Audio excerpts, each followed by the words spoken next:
एक झटके में टूटकर बिखर गया अखिलेश का सपना। योगी ने चली ऐसी चाल, बुरी तरह सपाई परेशान। योगी ने बताया विरासत के नाम पर अब नहीं होगा पैसा बर्बाद।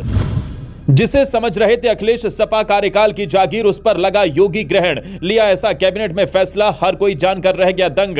दिखा फिर से योगी का दम।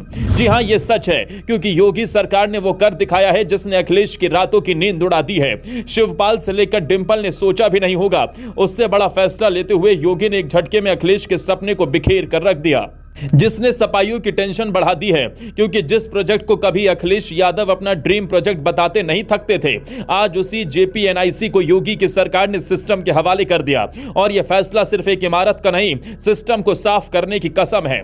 खबरों की माने तो लखनऊ के वीवीआईपी इलाके में 800 करोड़ की लागत से बना जयप्रकाश नारायण इंटरनेशनल सेंटर, जो समाजवाद के नाम पर बना, लेकिन पिछले 7 सालों से जंग खा रहा था, जिसका गेट बंद कर दिया गया था, जिस पर टीन शेड डाल दिया गया था, जिसे राजनीति का प्रतीक बनाने की कोशिश की गई। लेकिन योगी सरकार ने साफ कर दिया है कि यह ना तो किसी पार्टी की जागीर है, ना किसी परिवार का स्मारक, जिसकी झलक योगी कैबिनेट के फैसले में साफ दिखती है। क्योंकि कैबिनेट ने फैसला सुनाया है कि जेपीएनआईसी अब लखनऊ विकास प्राधिकरण यानी एलडीए के हवाले होगा। इसके साथ ही जो भी एलडीए काम करता है उसकी जवाबदेही भी तय होगी। अब ना कोई समाजवादी ठेका होगा, ना कोई प्राइवेट कट देखने को मिलेगी, क्योंकि जो सरकार का पैसा लगेगा वो सरकार के ही काम आएगा।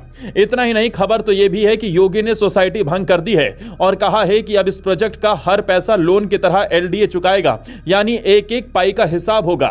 जिस पर अखिलेश ने सवाल दागे हैं और कहा है कि क्या इसे बेचने की तैयारी है। लेकिन योगी का साफ कहना है कि बेचने की नहीं, बल्कि बचाने की तैयारी है। क्योंकि जिस प्रोजेक्ट को अपनी विरासत बताकर 7 साल से ताला लगाकर सपाई बैठे थे, उसे योगी साफ नीयत और मजबूत फैसले के साथ खोल रहे हैं।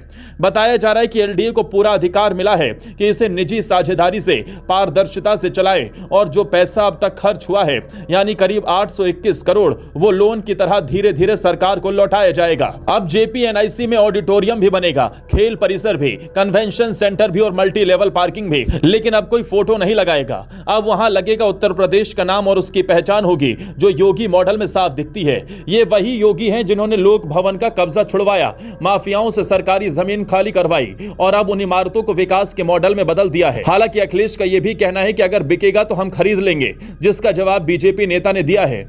उनका कहना है कि राज्य की संपत्ति कोई ओएलएक्स पर नहीं है। साथ ही पूछा कि जेपीएनआईसी की कीमत 1000 करोड़ के आसपास की है। ऐसे में अखिलेश स्पष्ट करें कि इतनी बड़ी रकम कहां से लाएंगे। यह सवाल अब सोशल मीडिया पर भी तैर रहा है। लेकिन एक बात तो साफ है कि जेपीएनआईसी पर सियासत नहीं, सिस्टम चलेगा। जिसे समाजवादी आइकॉन कहा जाता था, वो अब जनता के लिए खुलेगा। और इसी को कहते हैं सपने कोई भी देख सकता है, लेकिन उन्हें जमीन पर उतारने का हौसला योगी जैसे नेता के पास होता है। यही है वो योगी मॉडल जो न थकता है, न रुकता है और न किसी विरासत के नाम पर राज्य के पैसे को बर्बाद होने देता है। योगी के इस फैसले पर आपकी क्या राय है? कमेंट करके जरूर बताएं।